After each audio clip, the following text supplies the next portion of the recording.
জলের দাবিতে শুক্রবার সকাল 9টা থেকে শ্রীরামপুর এডিসি ভিলেজের সামনে জনজাতিরা কমলপুর খোয়াই ভায়া আগরতলা 208 নম্বর জাতীয় সড়ক অবরোধ করেন। এর ফলে রাস্তার দুই দিক থেকে প্রচুর যানবাহন আটকে পড়ে, জনসাধারণের দুর্ভোগ ওঠে চরমে। অবরোধের খবর পেয়ে কমলপুর থানার পুলিশ বাহিনী ও পানীয় জল স্বাস্থ্য বিধান দপ্তরের ইঞ্জিনিয়াররা ঘটনাস্থলে এসে অবরোধ তোলার চেষ্টা করেন, তবে অবরোধকারীরা তাদের কথা মানেননি। অবরোধকারীদের বক্তব্য, দুদিন পর পর জলের সাপ্লাইয়ের মেশিন বিকল হয়ে পড়ে। এবার গত 15 দিন ধরে গ্রামে জল নেই। তাদের দাবি, জলের মেশিন নতুন এনে আজই বসিয়ে দিয়ে জলের ব্যবস্থা করতে হবে। জলের তীব্র সমস্যার জন্য আজ নিয়ে এই এলাকায় 8 বার পথ অবরোধ করা হয়েছে। কমলপুর পানীয় জল স্বাস্থ্য বিধান দপ্তরের ইঞ্জিনিয়াররা প্রতিটি পথ অবরোধ স্থলে এসে জলের ব্যবস্থা করার আশ্বাস দেন, কিন্তু পরবর্তীতে জলের ব্যবস্থা করে দেন না। প্রচন্ড দুর্ভোগে পড়ে জনজাতিরা আজ আবারও বাধ্য হয়ে পথ অবরোধ করেন।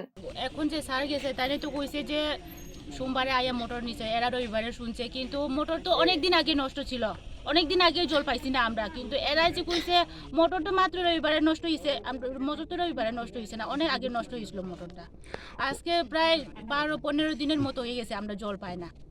আচ্ছা, আর মোটর নিলেও যে এরা যে কয় একবার মোটর নিলে আমরা 1 সপ্তাহ লাগে এটা ঠিক করতে, পুরান মোটর দিলে তো ঠিক এটা তো নষ্ট হইবই।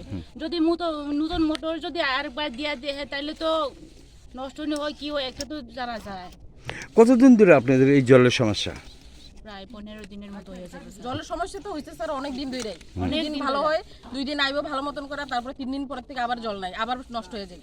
তো কয়েকদিন পর পর জল আমরা আবার 2-3 দিন অপেক্ষা করি, দেখি কষ্ট